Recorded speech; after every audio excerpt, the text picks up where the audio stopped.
ಆತ್ಮೀಯ ಬಂಧುಗಳೇ, ಶ್ರೀಮದ್ ಭಾಗವತಂ ಸ್ಕಂದ 3 ಭಾಗ 2 ಅಧ್ಯಾಯ 22 ಕರ್ದಮ ಮುನಿ ದೇವಹೂತಿಯರ ವಿವಾಹ. ಇದರಿಂದ ಇವತ್ತು 34ನೇ ಶ್ಲೋಕವನ್ನು ತಿಳ್ಕೊಳ್ಳೋಣ. ಶ್ಲೋಕ 34. ನಿಷ್ಣಾತಂ ಯೋಗಮಾಯಾಸು ಮುನಿಂ ಸ್ವಾಯಂಭೂವಂ ಮನುಂ ಯದಾ ಭ್ರಂಶಯಿತುಂ ಭೋಗ ನ ಶೇಕುರ್ಭಗವತ್ ಪರಂ. ಅನುವಾದ: ಹೀಗೆ ಸ್ವಯಂಭೂವ ಮನುವು ರಾಜರ್ಷಿಯಾಗಿದ್ದನು. ಐಹಿಕ ಸುಖದಲ್ಲಿ ಮಗ್ನನಾಗಿದ್ದರೂ ಕೂಡ ಕೃಷ್ಣ ಪ್ರಜ್ಞಾ ವಾತಾವರಣದಲ್ಲಿ ಅವನು ಐಹಿಕ ಸುಖವನ್ನು ಅನುಭೋಗಿಸಿದ್ದಕ್ಕಾಗಿ ಅತಿ ಕೀಳು ದರ್ಜೆಯ ಜೀವನವನ್ನು ನಡೆಸಲಿಲ್ಲ. ಇದು ಶ್ಲೋಕ ಮತ್ತೆ ಅದರ ಅನುವಾದ. ಈಗ ಭಾವಾರ್ಥದ ಮೂಲಕ ನಾವು ಇದರ ಅರ್ಥವನ್ನು ತಿಳ್ಕೊಳ್ಳೋದಕ್ಕೆ ಪ್ರಯತ್ನ ಮಾಡೋಣ. ಓದ ಭಾಗದಲ್ಲಿ ನಾವೇನು ತಿಳ್ಕೊಂಡ್ವಿ? ಮನು ತನ್ನ ಬಹಿರ್ಷ್ಮತಿ ನಗರವನ್ನು ಪ್ರವೇಶ ಮಾಡಿ ತನ್ನ ಅರಮನೆಗೆ ಹೋಗ್ತಾನೆ. ಅಲ್ಲಿ ಐಹಿಕ ಅಸ್ತಿತ್ವದ ತಾಪತ್ರಯಗಳಿಲ್ಲದ ಒಂದು ವಾತಾವರಣವಿತ್ತು. ಚಕ್ರವರ್ತಿಯಾದಂಥ ಸ್ವಯಂಭುವ ಮನು ತನ್ನ ಹೆಂಡತಿ ಮತ್ತು ಪ್ರಜೆಗಳ ಜೊತೆಗೆ ಜೀವನವನ್ನು ಅನುಭವಿಸ್ತಾನೆ. ಧಾರ್ಮಿಕ ಪ್ರಕ್ರಿಯೆಗೆ ವಿರುದ್ಧವಾಗಿರುವಂಥ ಅನಗತ್ಯ ತತ್ವಗಳಿಂದ ಅವನು ವಿಚಲಿತನಾಗದೆ ತನ್ನ ಬಯಕೆಗಳನ್ನು ಈಡೇರಿಸ್ಕೊಳ್ತಾನೆ. ಆ ಸಾಮ್ರಾಟನ ಶುದ್ಧ ಕೀರ್ತಿಯನ್ನ ಸ್ವರ್ಗೀಯ ಗಾಯಕರು ಮತ್ತು ಅವನ ಪತ್ನಿಯರು ಕೂಡ ಸಮೂಹ ಗಾನ ಮಾಡ್ತಾ ಇದ್ರು. ಪ್ರತಿ ದಿವಸ ಕೂಡ ಬೆಳಗಿನ ಜಾವದಲ್ಲಿ ಅವನು ಪ್ರೀತಿ ತುಂಬಿರುವಂತ ಹೃದಯದಿಂದ ಭಗವಂತನ ಲೀಲೆಗಳನ್ನ ಶ್ರವಣ ಮಾಡ್ತಾ ಇದ್ದ ಅನ್ನೋದನ್ನ ತಿಳ್ಕೊಂಡ್ವಿ. ಈಗ ಈ ಶ್ಲೋಕದಲ್ಲಿ ಹೇಳ್ತಾ ಇದ್ದಾರೆ, ಹೀಗೆ ಸ್ವಯಂಭುವ ಮನು ರಾಜರ್ಷಿ ಆಗಿದ್ದನು. ಅಂದ್ರೆ ಅವನು ಬರೀ ರಾಜ ಆಗಿರ್ಲಿಲ್ಲ, ರಾಜ ಋಷಿ ಅಂದ್ರೆ ಋಷಿಯ ರೀತಿಯಲ್ಲಿ ತನ್ನ ಜೀವನವನ್ನ ಅವನು ನಡೆಸ್ತಾ ಇದ್ದ. ಅಂದ್ರೆ ಇಲ್ಲಿ ಭಕ್ತಿನೂ ಇತ್ತು, ಭೋಗಗಳನ್ನು ಭೋಗಿಸಿದಾನೆ, ಮತ್ತೆ ಭಕ್ತಿನೂ ಇತ್ತು. ಐಹಿಕ ಸುಖದಲ್ಲಿ ಮಗ್ನನಾಗಿದ್ರೂ ಕೂಡ ಅವನು ಆ ಭಗವಂತನ ಪ್ರಜ್ಞೆಯನ್ನ ಇಟ್ಕೊಂಡಿರುವಂತ ವಾತಾವರಣದಲ್ಲಿ ಅವನು ಐಹಿಕ ಸುಖವನ್ನ ಅನುಭೋಗಿಸಿದ್ದಕ್ಕಾಗಿ ಅತಿ ಕೀಳು ದರ್ಜೆಯ ಜೀವನವನ್ನು ಅವನು ನಡೆಸಲಿಲ್ಲ. ಅಂದರೆ ಇಲ್ಲಿ ಹೇಳೋ ಅರ್ಥ ಏನು ಅಂತಂದರೆ, ಬರೀ ನಾವು ತಿನ್ನೋದು, ಮಲಗೋದು, ನಮ್ಮ ಇಂದ್ರಿಯಗಳನ್ನು ತೃಪ್ತಿಪಡಿಸ್ಕೊಳ್ಳೋದು ಇಷ್ಟರಲ್ಲೇ ಇರಬಾರ್ದು. ಅದು ಕೀಳು ದರ್ಜೆಯ ಜೀವನ. ಅದನ್ನು ಬಿಟ್ಟು ನಾವು ಆಧ್ಯಾತ್ಮಿಕದ ಕಡೆ ಹೋಗೋದು, ಆತ್ಮ ಸಾಕ್ಷಾತ್ಕಾರ ಮಾಡಿಕೊಳ್ಳೋದು, ಅದರ ಒಂದು ಮಾರ್ಗದಲ್ಲಿ ಕೂಡ ನಾವು ಕೆಲಸಗಳನ್ನು ಮಾಡಬೇಕು, ಸಾಧನೆಗಳನ್ನು ಮಾಡ್ತಾ ಹೋಗಬೇಕು. ಅದು ನಾವು ನಿಜವಾಗ್ಲೂ ಉನ್ನತ ಮಟ್ಟದ ಜೀವನ ನಡೆಸುವಂಥ ವಿಧಾನ ಅದು ಅನ್ನೋದು ಇದರ ಅರ್ಥ. ಈಗ ಭಾವಾರ್ಥದಲ್ಲಿ ಗುರುಗಳು ಏನು ಹೇಳಿದ್ದಾರೆ ಅಂತ ತಿಳ್ಕೊಳ್ಳೋಣ. ಐಹಿಕ ಅನುಭೋಗದ ರಾಜಭೋಗವು ನಿರ್ಬಂಧವಿಲ್ಲದ ಇಂದ್ರಿಯಾನುಭೋಗದಿಂದಾಗಿ ಪಶು ಜೀವನದ ಕೆಳಸ್ತರಕ್ಕೆ ಅಂದರೆ ಅತಿ ಕೀಳು ದರ್ಜೆಯ ಜೀವನಕ್ಕೆ ಸಾಮಾನ್ಯವಾಗಿ ಎಳೆದೊಯ್ಯುತ್ತದೆ. ಅಂದರೆ ಐಹಿಕ ಅನುಭೋಗದ ರಾಜಭೋಗ ಇದೆಯಲ್ಲ, ಅಂದರೆ ಐಹಿಕ ಭೋಗದಲ್ಲಿ ನಾವು ಏನೇನೆಲ್ಲ ಭೋಗಿಸ್ತೀವೋ ಅದು ನಿರ್ಬಂಧ ಇಲ್ಲದ ಇಂದ್ರಿಯ ಅನುಭೋಗ. ಅಂದರೆ ಕೆಲವೊಂದು ನಿರ್ಬಂಧನೆಗಳಿರುತ್ತೆ. ಇಂತಿಂಥವ್ರು ಇಷ್ಟಿಷ್ಟನ್ನ ನಾವು ಭೋಗಿಸ್ಬೋದು, ಇವ್ರು ಇಂಥದ್ದನ್ನೇ ಮಾಡಬೇಕು, ಬ್ರಹ್ಮಚಾರಿಗಳು ಇದನ್ನೇ ಮಾಡಬೇಕು, ಗೃಹಸ್ಥರು ಇದನ್ನೆಲ್ಲ ಅನುಭವಿಸ್ಬೋದು ಅಂತ ಒಂದು ನಿರ್ಬಂಧನೆಗಳಿರುತ್ತಲ್ಲ, ಅದರ ಒಳಗಡೆ ನಾವಿದ್ದಾಗ ಅದೇನು ತೊಂದರೆ ಇಲ್ಲ. ಆದರೆ ನಿರ್ಬಂಧನೆ ಇಲ್ಲದೆ ನಾವು ಇಂದ್ರಿಯ ಭೋಗಗಳಲ್ಲೇ ತೊಳಗಿದ್ರೆ ಅದು ನಿಜವಾಗ್ಲೂ ಕೂಡ ಪಶು ಜೀವನದ ಕೆಳಸ್ತರಕ್ಕೆ, ಅಂದರೆ ಏನು, ಈಗ ಪಶು, ಕೀಟಗಳು, ಪ್ರಾಣಿಗಳು, ಮರಗಳು, ಗಿಡಗಳು ಏನೇ ಆಗಿರ್ಬೋದು ಎಲ್ಲದಕ್ಕಿಂತ ಉನ್ನತವಾಗಿರುವಂಥದ್ದು ಮನುಷ್ಯ ಜೀವನ ಅಂತ ಹೇಳ್ತಾರೆ. ಆ ರೀತಿ ಏನಾದರೂ ನಾವು ನಿರ್ಬಂಧನೇ ಇಲ್ಲದೆ ಇರುವಂಥ ಇಂದ್ರಿಯ ಭೋಗಗಳಲ್ಲೇ ತೊಡಗಿದ್ರೆ ನಾವು ಪಶು ಜೀವನಕ್ಕಿಂತ ಕೆಳಸ್ತರಕ್ಕೆ ಹೊಟ್ಟೋಗ್ತೀವಿ ಅಂತ, ನಮ್ಮ ಜೀವನವನ್ನು ಅಲ್ಲಿಗೆ ಕರ್ಕೊಂಡು ಹೋಗ್ಬಿಡುತ್ತದು ಅಂತ ಅಂದ್ಬಿಟ್ಟು. ಆದರೆ ಸ್ವಯಂಭೂವ ಮನುವು ತನ್ನ ರಾಜ್ಯದಲ್ಲಿ ಮತ್ತು ಮನೆಯಲ್ಲಿ ಸಂಪೂರ್ಣವಾಗಿ ಕೃಷ್ಣ ಪ್ರಜ್ಞೆಯ ವಾತಾವರಣವನ್ನು ಸೃಷ್ಟಿಸಿದ್ದನು. ಆದ್ದರಿಂದ ಅವನನ್ನು ಸಾಧುವಾದ ಋಷಿಯಷ್ಟೇ ಉತ್ತಮನೆಂದು ಪರಿಗಣಿಸಲಾಗಿತ್ತು. ಅಂದರೆ ಅರ್ಥ, ಒಬ್ಬ ರಾಜ ಆಗಿದ ತಕ್ಷಣ ನನಗೆ ಅಂತಸ್ತಿದೆ, ಅಧಿಕಾರ ಇದೆ ಅಂತ ಅವನು ಹೇಗೆ ಬೇಕಾದರೂ ಇಂದ್ರಿಯ ಭೋಗಗಳಲ್ಲೇ ತನ್ನನ್ನು ತಾನು ತೊಡಗಿಸ್ಕೊಂಡು ಮುಳುಗಿರ್ಬೋದಾಗಿತ್ತು. ಆದರೆ ಅವನೇನು ಮಾಡ್ದ, ತನ್ನ ರಾಜ್ಯದಲ್ಲಿ ಮತ್ತು ಮನೆಯಲ್ಲಿ ಕಂಪ್ಲೀಟು ಭಗವಂತನ ಒಂದು ಪ್ರಜ್ಞೆ ಇರಬೇಕು ಎಲ್ಲರಿಗೂ, ಆ ರೀತಿಯ ಒಂದು ವಾತಾವರಣವನ್ನು ಸೃಷ್ಟಿ ಮಾಡಿದ್ದ. ಅದರಿಂದನೇ ಅವನನ್ನು ಸಾಧುವಾದಂತಹ ಋಷಿಯಷ್ಟೇ ಅವನು ಅವನು ಉತ್ತಮ ಅಂತ ಹೇಳ್ತಾ ಇದ್ದಾರೆ. ರಾಜ ಋಷಿ ಅಂತ ಹೇಳಿರೋದು ಹಾಗೆ. ರಾಜ ಅಂತಂದಮೇಲೆ ತನ್ನ ಕರ್ತವ್ಯಗಳು, ಆಮೇಲೆ ಅವನಿಗಿರುವಂಥ ಭೋಗಗಳನ್ನು ಭೋಗಿಸ್ತಾನೆ. ಆದರೆ ಜೊತೆಗೆ ಅವನು ಭಗವಂತನ ಸ್ಮರಣೆ, ಆ ರೀತಿಯ ಒಂದು ವಾತಾವರಣವನ್ನು ಕೂಡ ಸೃಷ್ಟಿ ಮಾಡ್ಕೊಂಡಿರ್ತಾನೆ. ಅದಕ್ಕೆ ಅವನು ಸಾಧು ಋಷಿಯಷ್ಟೇ ಅವನು ಉತ್ತಮ ಅಂತ ಹೇಳಿರೋದು. ಸಾಮಾನ್ಯವಾಗಿ ಬದ್ಧಾತ್ಮರಿಗೂ ಈ ಸಂಗತಿ ಸಮಾನವಾಗಿದೆ. ಅವರು ಇಂದ್ರಿಯ ತುಷ್ಟಿಗಾಗಿಯೇ ಈ ಐಹಿಕ ಜೀವನಕ್ಕೆ ಬಂದಿದ್ದಾರೆ. ಆದರೆ ಇಲ್ಲಿ ವರ್ಣಿಸಲಾದಂತೆ ಅಥವಾ ಅಪೌರುಷೇಯ ಧರ್ಮಗ್ರಂಥಗಳ ವಿಧಿಯಂತೆ ದೇವಾಲಯ ಪೂಜೆಯಿಂದ ಮತ್ತು ಮನೆಯ ವಿಗ್ರಹಾರಾಧನೆಯಿಂದ ಕೃಷ್ಣ ಪ್ರಜ್ಞಾ ವಾತಾವರಣವನ್ನು ಸೃಷ್ಟಿಸಲು ಅವರು ಸಮರ್ಥರಾದರೆ, ಐಹಿಕ ಭೋಗವನ್ನು ಹೊಂದಿಯೂ ಕೂಡ ನಿಸ್ಸಂದೇಹವಾಗಿ ಶುದ್ಧ ಕೃಷ್ಣ ಪ್ರಜ್ಞೆಯಲ್ಲಿ ಮುನ್ನಡೆಯನ್ನು ಸಾಧಿಸಬಹುದು.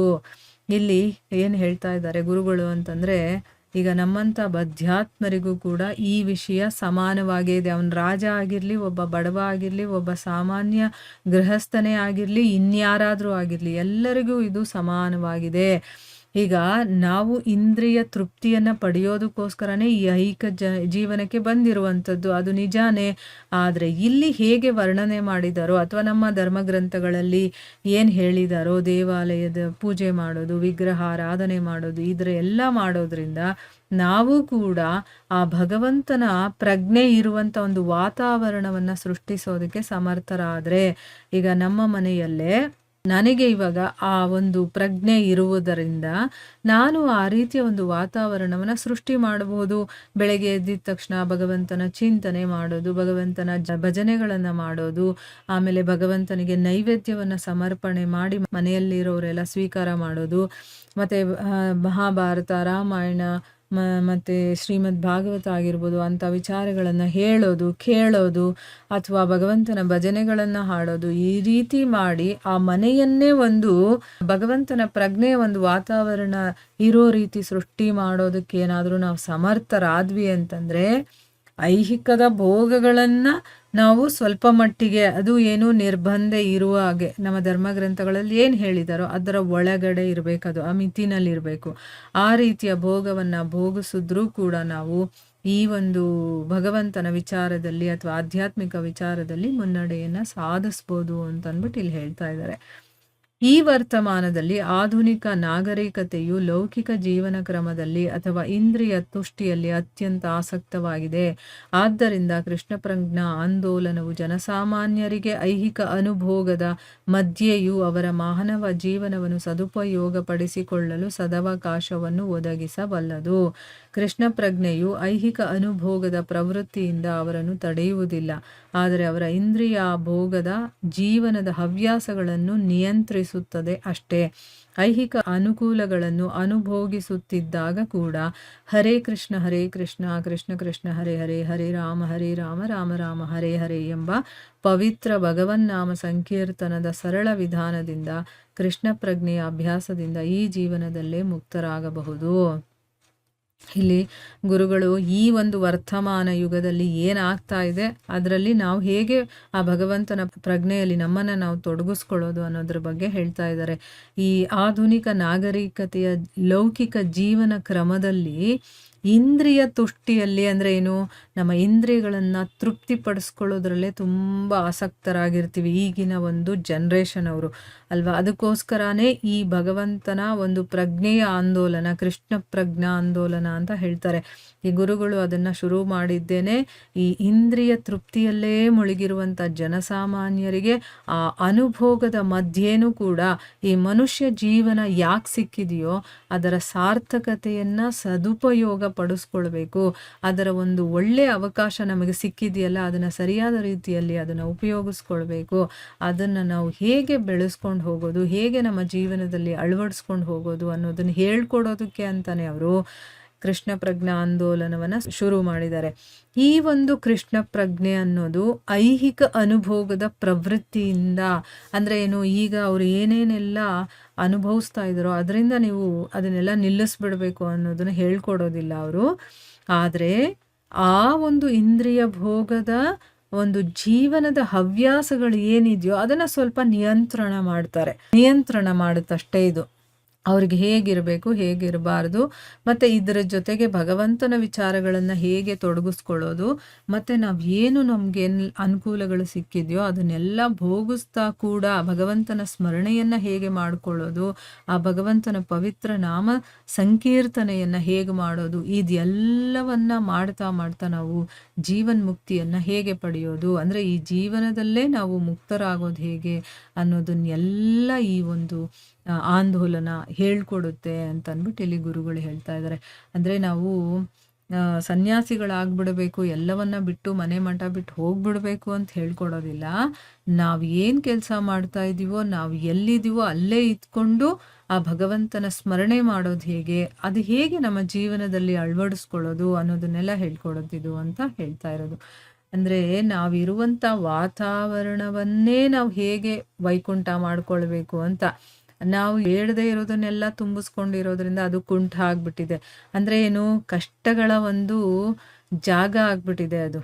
ಅದರಿಂದ ಹೊರಗಡೆ ಬರೋದು ಹೇಗೆ ಅಂದರೆ ಆ ವಾತಾವರಣವನ್ನು ನಾವು ಚೇಂಜ್ ಮಾಡ್ಕೋಬೇಕು. ಅಲ್ಲಿ ಭಗವಂತನನ್ನು ತಂದು ಕೂರಿಸ್ಬಿಟ್ರೆ ಆಯಿತು. ಕೂರಿಸೋದು ಅಂತಂದರೆ ಏನು, ನಮ್ಮ ಮನಸ್ಸಲ್ಲಿ ಭಗವಂತ ಇರಬೇಕು, ನಮ್ಮ ಬುದ್ಧಿಯಲ್ಲಿ ಭಗವಂತ ಇರಬೇಕು, ನಮ್ಮ ಯೋಚನೆಯಲ್ಲಿ ಭಗವಂತ ಇರಬೇಕು, ನಾವು ತಿನ್ನುವಂಥ ಆಹಾರದಲ್ಲಿ ಭಗವಂತ ಇರಬೇಕು, ನಾವಿರುವಂಥ ವಾತಾವರಣದಲ್ಲಿ ಭಗವಂತ ಇರಬೇಕು, ನಮ್ಮ ಜೊತೆಯಲ್ಲಿ ಇರೋ ಎಲ್ಲರಲ್ಲೂ ಭಗವಂತನನ್ನು ನಾವು ಕಾಣಬೇಕು. ಆ ರೀತಿ ಮಾಡಿಕೊಂಡಾಗ ನಾವು ಎಲ್ಲಿರ್ತೀವೋ ಅದೇ ನಮಗೆ ವೈಕುಂಠ ಅಂತ ಅನಿಸುತ್ತೆ. ಆ ಒಂದು ಪರಿಸ್ಥಿತಿಗೆ ಬರುತ್ತೆ. ಅದಕ್ಕೆ ಭಕ್ತರ ಜೀವನದಲ್ಲಿ ಸ್ವರ್ಗ ಅನ್ನೋದು ಇಲ್ಲ, ನರಕ ಅನ್ನೋದು ಇಲ್ಲ. ಯಾಕೆ, ಅವ್ರು ಎಲ್ಲಿದ್ರು ಭಗವಂತನ ಸ್ಮರಣೆ ಮಾಡೋದಕ್ಕೆ ನರಕ ಆದ್ರೇನು, ಸ್ವರ್ಗ ಆದ್ರೇನು, ಎರಡು ಒಂದೇ ಅಲ್ವಾ. ಆ ರೀತಿಯ ಒಂದು ವಾತಾವರಣವನ್ನು ನಾವು ಕೂಡ ಸೃಷ್ಟಿ ಮಾಡ್ಕೊಳ್ಬಹುದು ಅಂತಂದ್ಬಿಟ್ಟು ಇಲ್ಲಿ ಗುರುಗಳು ಹೇಳ್ತಾ ಇದ್ದಾರೆ. ಸೊ ಇಲ್ಲಿಗೆ ನಾವು ನಿಲ್ಲಿಸೋಣ. ಹರೇ ಕೃಷ್ಣ.